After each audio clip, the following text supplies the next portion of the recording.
Welcome back to Dum-Dums and Dragons, where improvisers who've never role-played before journey into the world of Dungeons and Dragons. I am the Great Wizard Snort, your host. Our heroes are trying to avoid a war. Quinny was delighted to be reunited with Vinten Charlamagne for a brief moment. Butthole traveled to Damara and learned of the threat of blood magic and the invasion of Vaasa. And Gartok took the night off to find Grandpa Warwick a new best friend. Can these heroes win the hearts of enemy nations, a warlock knight, and a random dwarf in a pub? Find out next on Dum-Dums and Dragons.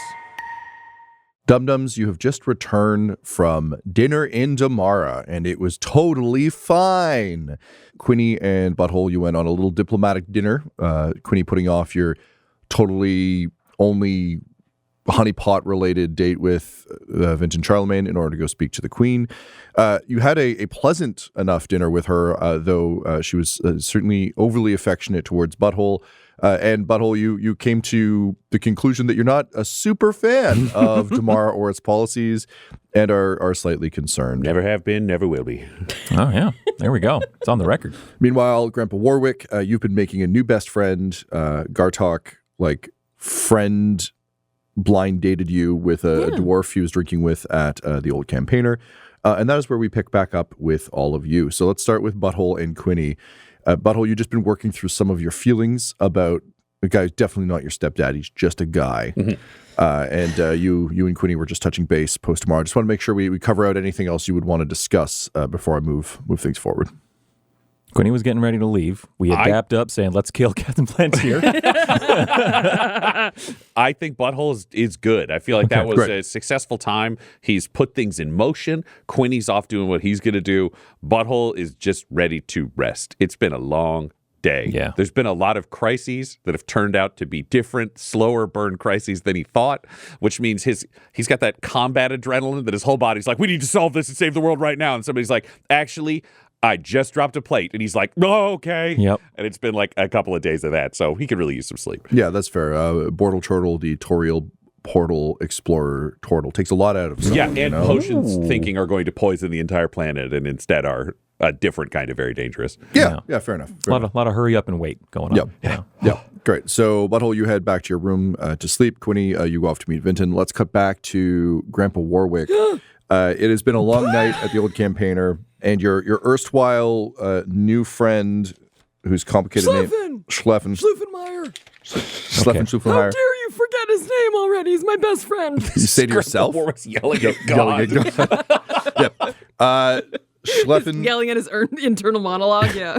Yeah, Schluffenmeyer has just paid your tab, sort of blurrily. And he pats you on the back. Stand-up guy. And he says, "Yeah, we so we're in agreement then. We're gonna get this done, right?" And he puts out his hand to shake yours. Grandpa Warwick has already forgotten what they're going to get done. That's why I didn't tell you. and he shakes his hand. He's like, anything for you, Schluffen. And Schluffen smiles and says, "Best pal Warwick, this is going to be great." Remind me what we're doing. Oh, you. No, seriously. The war messed with my brain. That's a good one. I understand. Don't worry. We've been over this 4 or 5 times now, and you keep forgetting. So don't worry. You just leave it to old Schleffen.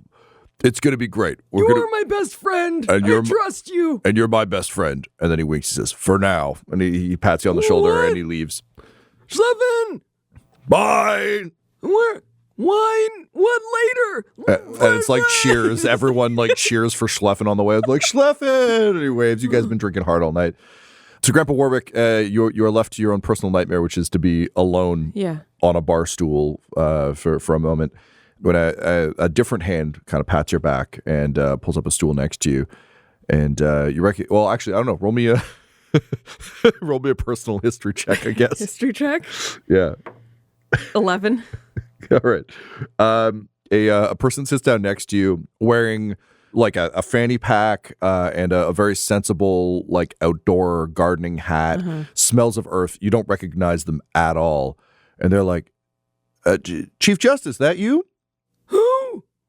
Oh, I'm sorry. I just saw the chair there and thought maybe you were one of the Chief Justice's different people. No, we're not not a Chief Justice anymore. Oh, well, I'm sorry I mistook you. Hey, have you seen the Chief Justice around? No. All right, well, that's fine. If you see Gartok the Goblin or Juniper... That's me. Oh, it is you. Not the Chief Justice. Okay, but I'm looking for the Chief Justice. You want to roll persuasion? At disadvantage? Yeah. I will... Who's on first to you for the rest of this session? The sun is going down. Disadvantage for Grandpa Warwick. Whether that's a nat 20. Uh-huh. 16. Wow. Okay. That's a good modifier. I know, it's a +9, baby. Damn. All right. So Blaze kind of squints at you and says, "Oh, wait a minute. I think I understand. You mean to say that you no longer hold the job of Chief Justice, but you are part of the Gartok and Juniper cluster of folks." I've never been Chief Justice. They were. I'm an artist and a former soldier. Ha! Oh, wow. I see. You lead a more complicated life than I thought. Well, okay. Can I talk to Juniper or Gartok, or if I talk to you, does it get to them? I mean, I'm still kind of having a nice night, though I miss my best friend. Do you know where Schluffenmeyer went? That name sounds made up, but it's not. Okay, well, no, I'm afraid I don't know that person. But hey, you know what? If you're having a nice night, I was just honestly coming to just chat. I haven't had a chance to catch up with any of the people I work for since they've been back. And if you just want to stay and have some food and drink, well, I'm happy to do that too. That is kind of part of the tourism experience we're trying to build here in Asgard. So, you know what? I'd like to go on a tour. Well, wow, okay, yeah, I could test it out, but you know what? These people all seem to be pretty fond of you. Why don't we get a little group together? Looks around. Then everyone just raises their cups because again, you and Schleffen were drinking the entire time, and I think at this point you're just like a weird bar anomaly. Okay, but like a pleasant bar anomaly because you aren't bothering anyone. You're just kooky. I mean, Grandpa was keyed in on his new best friend. So it's like how we used to go to one of the gay bars in the gay district in Toronto, and there'd be a karaoke night, and they'd have a $200 prize, and it always went to the crazy old lady who showed up and sang a song really wrong, but everybody was like, "She's awesome." Yeah. Wait. Did she wear like a tracksuit? Yeah. She was the garage. I know that lady. Oh, shit! I know that lady from a different karaoke across town. She just does the karaoke circuit? Yeah, That's how she makes bank? Yeah, they called her the Duchess. And she'd just come in and like warble out a song. I watched the karaoke guy just clear the deck. Didn't matter whose names were in. So yeah, you've become the Duchess. The Duchess of Warwick. The Duchess of Warwick. Incredible. Yeah. So yeah, I think you're just at this point, everyone's just kind of happy to have a character there. But it's fair that you were just fully keyed in. Duchess never talked to me either, so that's fair. So Blaze just kind of says, well, basically, I want to get a sense of what would be fun if you were a new person coming to town to kind of get a sense of things. So if you just want to hang out here, I'm happy to just take in the vibes and hang out with you. But if you want to do a tour, we can get some people together. We can go for a walk. Isn't that the best way to see what your town is like? Pretend to be a visitor. That's exactly what I'm thinking. Well, but I mean, I got to ask you, though. It was Grandpa Warwick? Yeah. Okay, Grandpa Warwick. Grandpa Valtzy Warwick. Okay, Grandpa Valtzy Warwick. I got to ask you, though, do you think you could really put yourself in the shoes of a visitor and not remember the context of all the places you're going to see? Because I know you've been here a long time, so like you kind of know everything. But do you think you'll be able to forget enough to see things for the first time? I don't know. No, okay. Maybe you're not the right person for this. What? You know what? Let's order some food. Some hand and nachos come over. What was the question? Here you go. And are these mine? They are now. Oh my God. You know what? I'll see you later. She pats you on the back and leaves. I wanted to go on a tour. Meanwhile, I don't know. He's being very agreeable, Tom. I get it, man. I get it. I understand. I'm not judging. I'm just thinking what an erstwhile tourism employee would think if their boss was like, I don't remember anything. It's like, I'm just going to go. Yeah, correct. Yeah. Well, I've worked for that boss. Get out of there. Anyway, all right. So meanwhile, across town, Quinny, you are late to meet Vinten Charlamagne because you went to meet the queen of the nation that is constantly threatening to take over hers. Yep. how are you approaching the embassy house? What's the play here?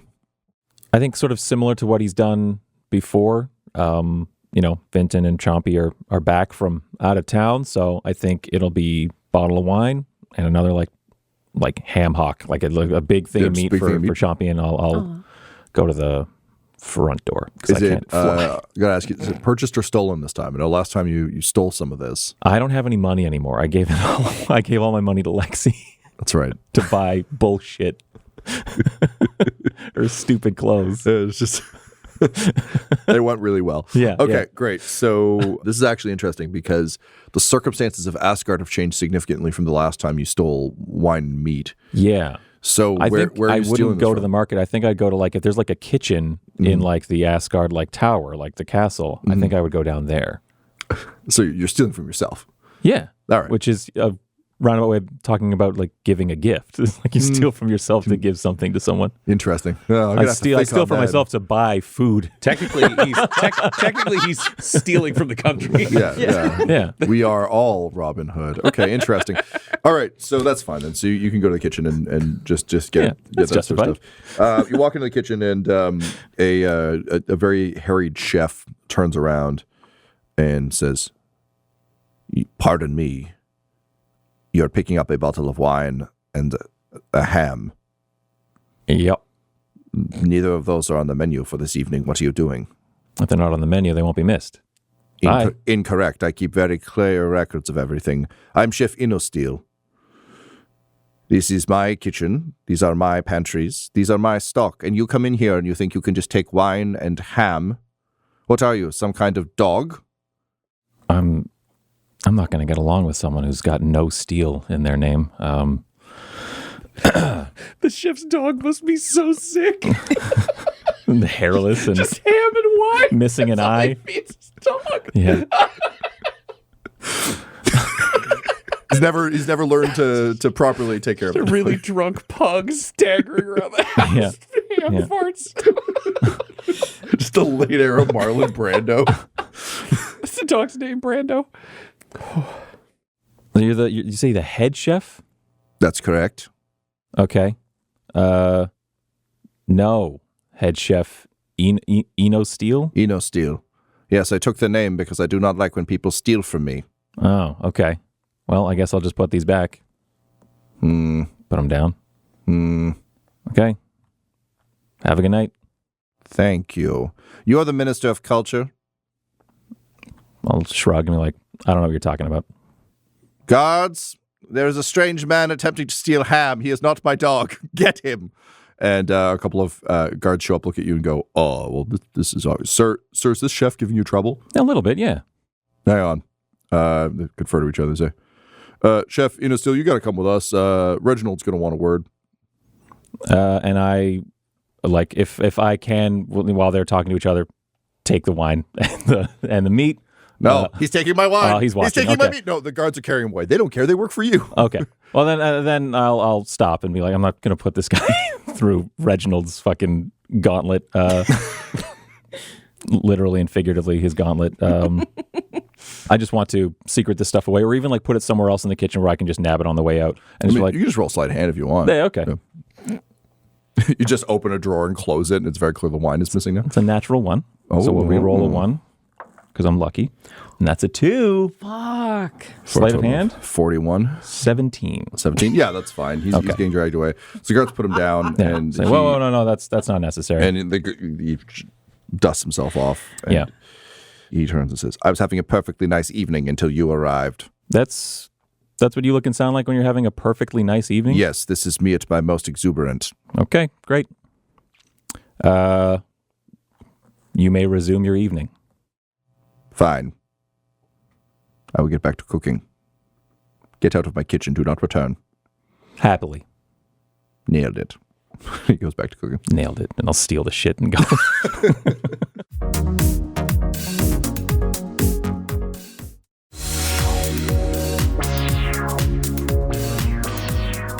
So you've got your stuff from the kitchens. You make your way out into Asgard.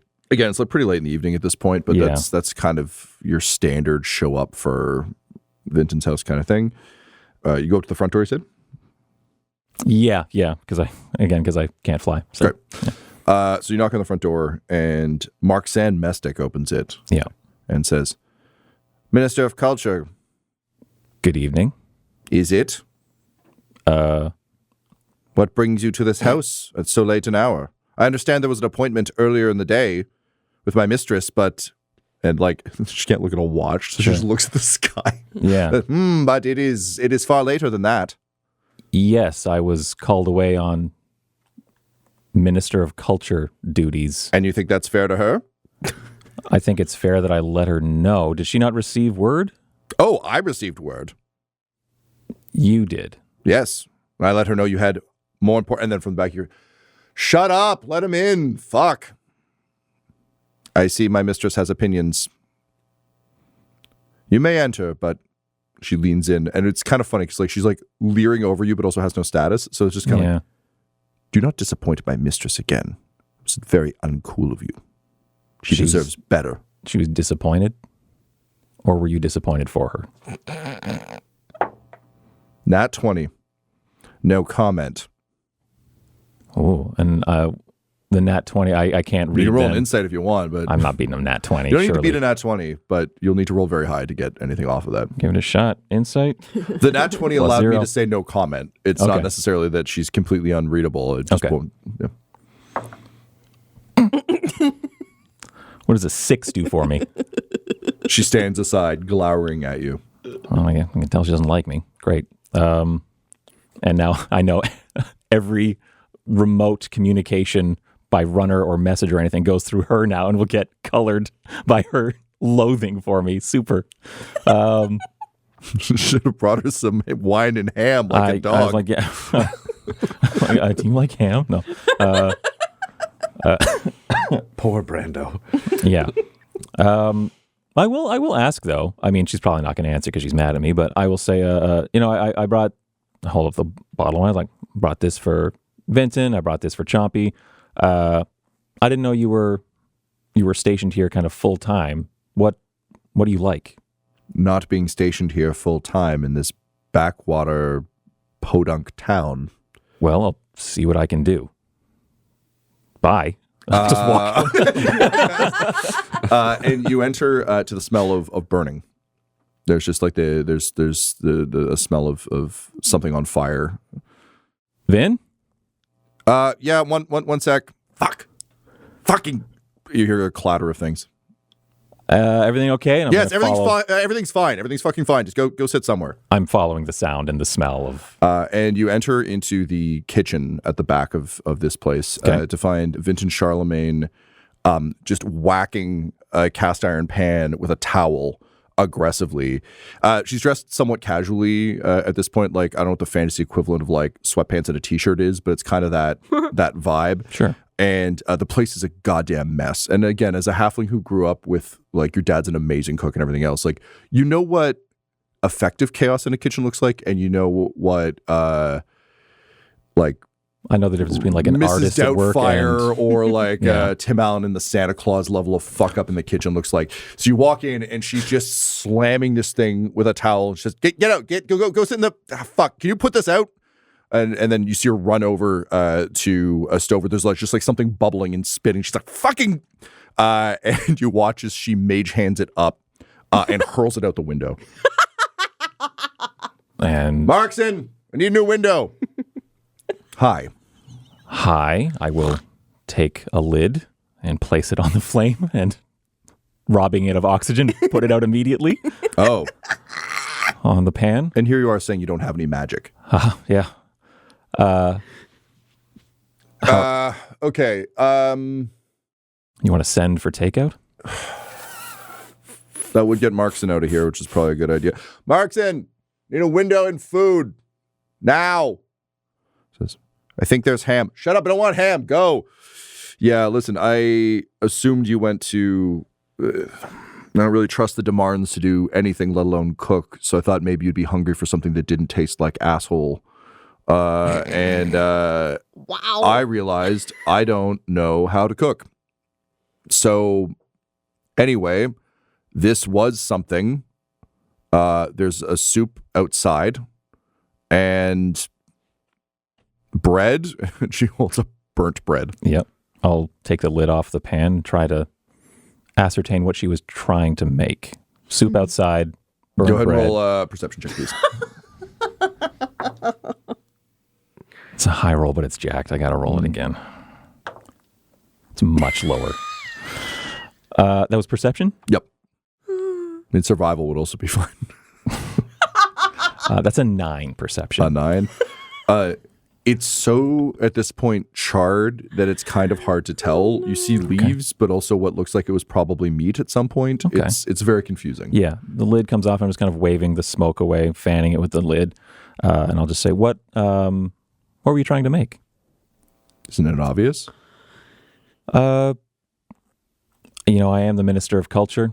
I've been having a hard time keeping track of various delicacies. Yeah. Is this from Vaasa or? Yeah. My family, one of our many sort of serfs, he kind of oversees the farms. Yeah. So this is a moss holder family recipe that he'd occasionally make when he came to visit the manor. So I thought I would replicate it here for you because I heard that halflings like food, but also I know you'd probably be hungry, and so yeah, it was meat and a variety of vegetables as well as some beets from the farm, but it is now this. So you can try this and tell me it's delicious, or we can wait for the takeout. I will pick up a morsel from the pan and pop it into my mouth and kind of work it. Chew dust. Yeah. Charcoal. Or we could try it again. If you've got the ingredients, I'd be happy to help out. Do you know the recipe, or do you have the recipe written down somewhere? She looks over to now at this point, what would have been a very pristine piece of paper that is now stained and crumpled. Sure, yeah. And she says, yeah, that could be fun. Something else I need to take care of first, though, but you need to rinse out your mouth before I'm going anywhere near that with my mouth. You just ate charcoal. Wine's open. Slosh some wine around. Quick little gargle and then swallow. Is I'm ready. Great. She moves both hands, one up, one down, and mage hands the shirt and pants off. Whoa! Grabs you and pulls you into another room. Okay. Markston returns with takeout halfway through and just waits outside. Oh my God, Markson. She's gonna love you. Yeah, I'm coming up in her estimation every interaction. Yeah. So by the time you come out, there's food that has been delivered and then she is left. It's very clearly the roommate who doesn't want to be here for any of this. So she's gone. And yeah, the two of you get to work trying to recook this dish. You're impressed, Quinny, looking at this recipe card. It is this feels like something that Ford would put together. It really is a very folksy dish. It's root vegetables. The spicing looks good. And it's very clear that Vinten is fairly unaware of what ingredients are in the most kind of aristocratic, very classically aristocratic way. So the two of you begin to cook, and she says, "So Damara, huh?" Yeah, Damara. That was a quick and light dinner, we'll say. So should I expect the armies of Aka at the gates of my nation anytime soon? No. Although you were mentioning there was something going on in Vaasa that also pertained to me somehow? Yeah. We should finish cooking first. Can you pass me the oregano? Oregano. Yeah, here. Okay, and what is this? This is like a salad? No, it's like seasoning, like spices and herbs and that kind of stuff. So this helps with the taste. Oh, I see. Okay, I thought this was maybe like lettuce, so I put a lot of that in the first one. No. Usually You don't need a lot, Interesting. especially oregano. All right. And she like reaches in and takes like a single flake out and like looks at you. You see the top there. You can actually like put the lid back on, and you can kind of pop the cap up, and it's There's little holes. Yeah, so now you can just kind of gently shake it out. Okay. Yeah, that's great. I know. Thank you. So no invasion. That's good. Yeah. How's the queen? I don't like her. Oh, good. Okay. Well, that's helpful. Yeah.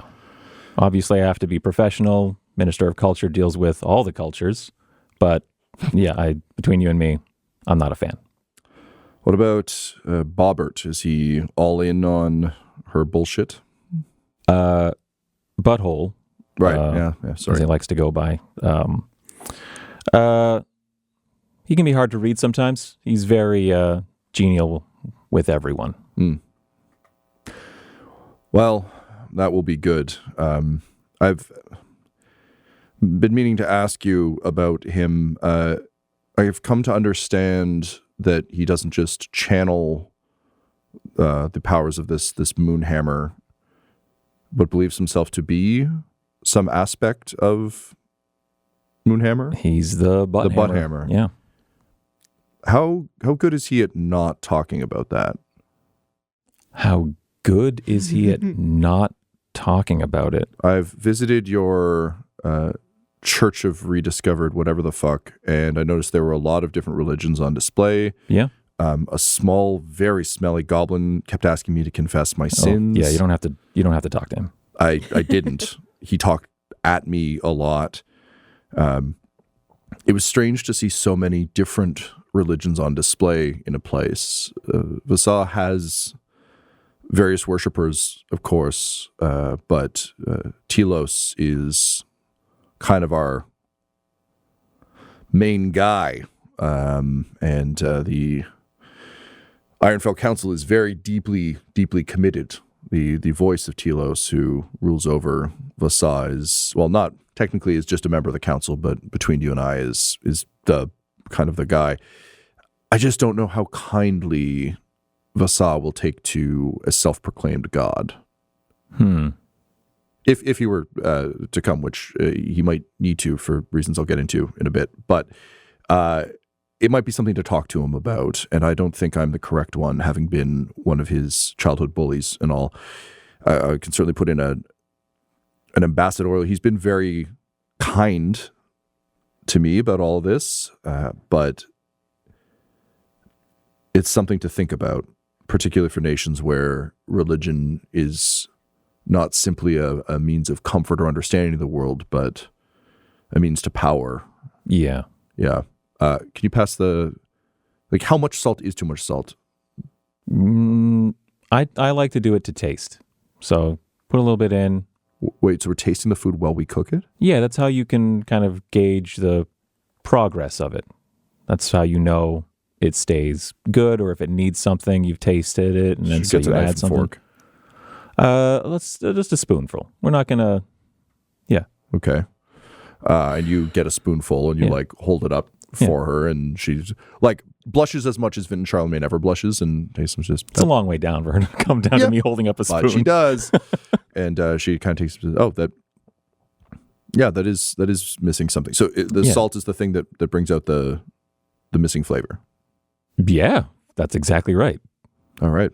Well, good. Too much and it tastes like salt, but enough, it actually just helps everything else kind of shine. And she looks at the menu, says, or the recipe card, and says, but it doesn't say on here. There's no rules. No, that's kind of like the outline, and then we're going to make it to taste the way we like it. And especially, you're going to be really important for this because you've had it served to you. Your family has had it for, forever. So you know how you like it. You know how it's supposed to taste. So thanks to you, we're going to know what to do next. I will admit, when he has brought it, it is put on the table with the rest of the food. It is seldom eaten. Oh. It is considered low food. It is considered beneath the house. I will admit I've snuck a taste long ago. I was chided about it by my sister, but it was good, and I remembered it being good, so I stole the recipe and brought it with me. Because it's a special evening. You brought me food for low people. Because the food... I'm kidding. Oh, because you're short. Yes. Yeah. No, I did do that. It tastes really good. Good. Yeah. Good. I thought you'd prefer it to something more clinical. A lot of our food is more for function and form. It looks expensive. It looks fancy, but I've only really tasted things when I've eaten low food or when I've traveled. It's one of the nice things about getting to see the world. Reginald and I used to get food from the kitchens of Aka. There was a chef who was really hung up on portion sizes. Have you met this? I just remember there being there's a mean chef. He had a weird dog, and his son was in the kitchen all the time learning the trade. I met a chef this evening, Ino Steel. Oh, yes. His father was Uno Steel. They took the names themselves, and they sucked, but the food was pretty good. All right, I can confirm the son sucks. I don't know about the food, but I'll let you know. The more things change, the more things stay the same, I suppose. In any case, yes, I brought you the best meal I know from my home, and I thought, given your family's history, that you would enjoy something from a farm, even though it's not. I mean, it is my farm. I've never worked it, but it's in my portfolio of stuff. Well, thank you. You're welcome. This is really nice. I'm very bad at this part of this. Just so you know, this is not a thing that we do. I think you're doing great. Okay. Well, let's eat this. So you take your plates out and you sit in the somewhat cold dining room because the window's broken, and you can hear Chompy just like gnawing on his ham upstairs. By this point, you're deep into like the wine of the house, given that yours is done. Mm-hmm. And as she says, so I know you've been struggling with your patron issue, the absence of Baba Yaga. How are you holding up with all of that?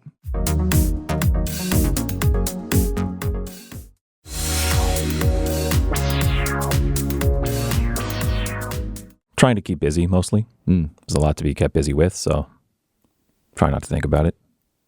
Are you finding you're able to do the busy tasks without your magic? We all lean so heavily on the powers that our patrons grant us in Vaasa that the idea of just going about the affairs of a normal day without it seems not impossible, but extraordinarily difficult. I mean, I guess I was a late bloomer when it comes to the warlock powers, so I was pretty used to life without them. I see. It's different. I just have to change how I approach things, and I'm gonna have to keep my head down a little more in combat and things like that. But otherwise, no, I think I miss it. But I don't think I need it. I think I want it, though. Yeah, well, that's kind of what I wanted to talk to you about. So I've got a problem. There are a couple of problems in Vaasa right now. Damara is a problem, certainly. But the Plantiers are a problem. The Warlock Knights and the Ironfell Council are concerned. Our former close relationship with Aka certainly doesn't help. But as I've told you, the Warlock Knights keep a very close control over who has and doesn't have magic. Yeah. A nation of wizards who are now spreading their influence across the globe unchecked is deeply, deeply concerning to us. I mean, you know yourself, as a warlock, you only, shall we say, get so many spell slots, and so people who have access to more is a problem. In the past, they've been far enough away it hasn't mattered. Now, with Captain Toriel flying around, the voice of Telos is somewhat more concerned that sooner or later we will find the captain on our door with little recourse to handle him. So, although the people of Vaasa are more known for our warrior ways, we are known as vicious and evil and all manner of wonderful words. He has decided to attempt to negate this with political marriages. The Ironfell Council is putting together a number of proposals to the people of the Plantier Nation in order to ally ourselves with them at a familial level. This is not unknown. The Ironfell Council has done this. My own sister married into a high family in Cormyr. I've been selected for marriage into the Plantier family itself. I see. Aquavian Plantier is one of the remaining brothers at the top. I'm led to believe that the Plantiers are... The actual term Plantier is less about a bloodline and more adopted into it's a power play. It's honestly, it sounds almost like the way we use the term warlock knight, but this is one of the pure bloodline, one of the ones who summoned the captain, if our intelligence is to be correct. Yeah. He hasn't chosen anyone yet. It may not be me, but my father is very eager that I should secure such an alliance. And you find yourself without a patron, without powers. And I know you probably don't know much about Vaasa or how we operate, but it's a cold place. It's hard to survive, and people tend to put a lot of weight in the value of companionship. If we can't rely on each other, living in the shadow of the Great Glacier, we'll freeze. So we take life pledges very seriously.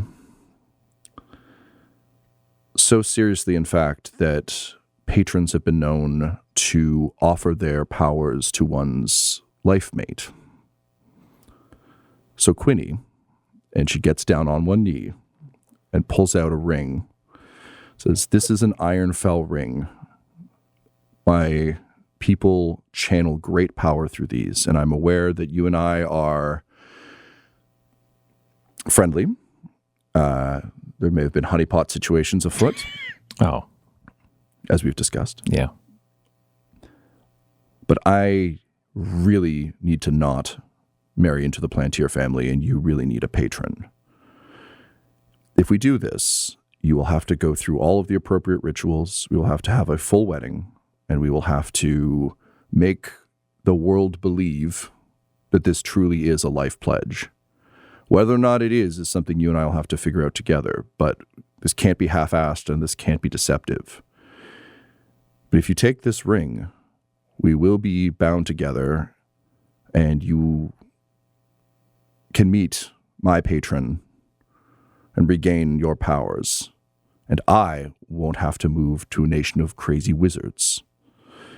So I guess that's my way of saying, Quinny Brownbarrow, will you marry me?"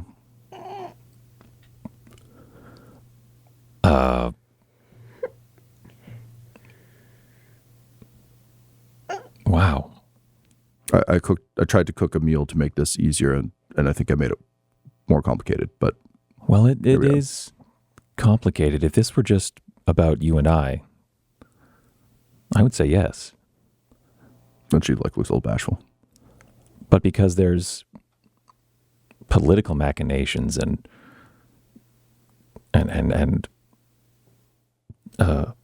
so much more going on, hinging on this, I need to think about it. I understand. And she stands up very regally. I don't know that Chompy will, but I understand. If you need to speak to the king about this, I do understand that this would also constitute a political alliance Yeah. between Asgard and Vaasa, which might be advantageous. Well, to your point, it just involves people above us. I understand. I should also note, though, that if you do reject this, I will be married to a plantier. Yeah, I'm very attractive. Yeah, you are. And that would also constitute a political alliance. So go speak to your people about it. Have a think, I guess. And she like pockets the ring and like there's a little more of the warlock night now to her. Good job, Quinny. And she says, but know that my time is short on this particular question. So think on it, Minister of Culture. And once you've had a think, you can reach out to Mark's and she'll set something up for us. Good evening. And she turns and leaves. Chompy spits a bone down through the ceiling, bonks you on the head. Ow. And Quinny gets up and like bring the dishes into the kitchen, like clean up a little, and will let himself out. Can you roll me a perception check while you're in the kitchen? Yeah. Oh, pretty good. 23? 23. Amidst the mess, you notice that she'd written that speech out for herself. I'm going to take that. Yep. Yeah. Fold it up. Is stained with that soup. That soup was really popping. That's okay. Pop it up. Yeah, I'll take that. I can smell the soup. It smells terrible. Just awful. Oh, okay. My lover's perfume. She left a note with her stinky soup. Whenever I have stinky soup, I'll always think of her. But this has too much oregano. I love. Yeah, that's right. And everything about what Quinny is doing is like all the like mundane by hand kind of stuff. And he'll let himself out. He'll go to the front door and just kind of call up, just good night. Mark Sand comes around the corner with a pipe that she's been smoking. She says, "Good night, Minister." Good night, Mark Sand. I'll be in touch about moving you somewhere else if that's what you're serious about. And she looks up at the window in the lack of response and says, "On the contrary, Minister, I think I'm exactly where I need to be. If anyone should be moving out, I believe it's you." Then I guess I'll be on my way. And Quinny will walk home because he has no other magical way of conveyance. Yep, just got to use your feet. Yep. And so you take a long, lonely walk back to your home in the castle. This episode of Dum-Dums and Dragons features the voices of Brian LaPlante, Tyler Hewitt, Laura Hamstra, and our Dungeon Master, Tom McGee. This episode was edited and mixed by Laura Hamstra, and Dum-Dums and Dragons artwork was created by Borovic. Our theme songs are And Now for That Massive Coronary and Skipping Through the Orchestra Pit Part 1 by Peter Gresser. And our ad breaks use the tracks No Control and Chiefs by Jazzar. All of their music was provided by freemusicarchive.org. For all things Dum-Dums and Dice, including merchandise, you can visit dumdumdice.com or find us on social media at dumdumdice. If you want to support the show, get an ad-free version, or add your own character to Dum Faerun, go to dumdumdice.com/join. That's DUMBDICE.com/JOIN. One more time, dumdumdice.com/join. And don't forget to tune in next week for more Dum-Dums and Dragons.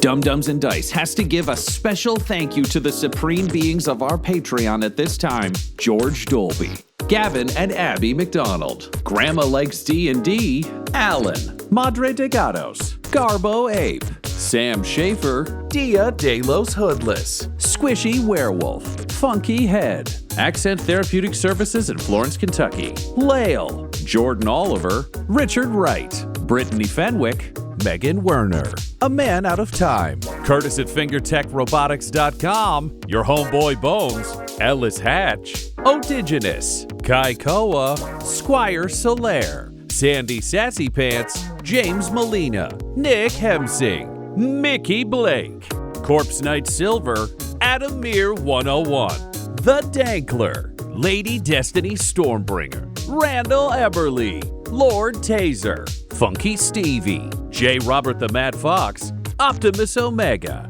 The Workaholic Mr. V, LMX, Emilio and Minions, Flea Unit, Biggs, Magical, King Kato, Lurking Sam, Lost, Tay the Dirt Sailor, Oliver D&D Clothsoff, Zara Cypher, and Jill and Noel LaPlante. If you want your name to be added to this list, you can join our Patreon too at patreon.com/dumbdumbdice. Thanks to them, and a little bit of thanks to you.